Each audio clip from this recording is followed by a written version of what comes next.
జోగి రమేష్ ఇంటిపై జరిగిన దాడిని వైసీపీ ఎమ్మెల్సీ బొత్స సత్యనారాయణ ఖండించారు. గత 30 ఏళ్లలో ఇలాంటి దాడిని చూడలేదన్నారు. దాడులను ఆపాల్సిన పోలీసులు గూండాలకు ఎస్కార్ట్గా పనిచేస్తున్నారని విమర్శించారు.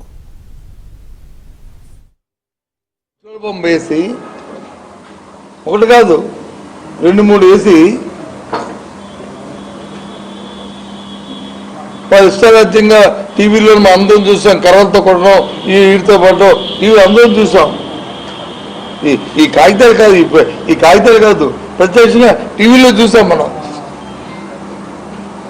చూస్తే మీరు వచ్చి కేసు పెట్టి కేసుకు వచ్చి 80 మందికి బెయిల్ ఇచ్చేస్తారా? ఎందుకు పెట్టారు కేసు? ఏం కేసు పెడతారు? పెట్రోల్ బాంబు వేస్తే కేసు ఏం పెడతారు? ఇంట్లో ఉన్న వాళ్ళందరి మీద వాళ్ళు వచ్చి కక్ష తీర్చుకోవడానికి, లేకపోతే వాళ్ళని తుదిముట్టిందుకు వచ్చేసిన కార్యక్రమం కదా ఇది.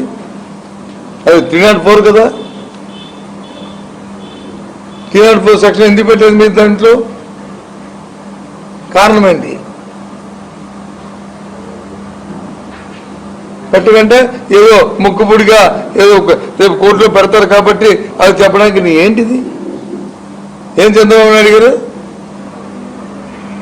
అది గొప్పగా చెప్తారు కదా, ప్రజాస్వామ్యం పరిరక్షిస్తుంది, భారతదేశం ప్రజాస్వామ్యానికి ఓ పునాది, ఓ తల్లి లాంటిదని అక్కడ మోడీ గారు చెప్తారు కదా. అక్కడ నుంచి ఏం చేస్తారు భారతీయ జనతా పార్టీ నాయకులు?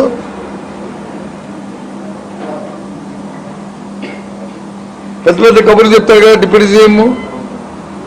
ఏం చెప్తారు పవన్ కళ్యాణ్ దీనికి సమాధానం?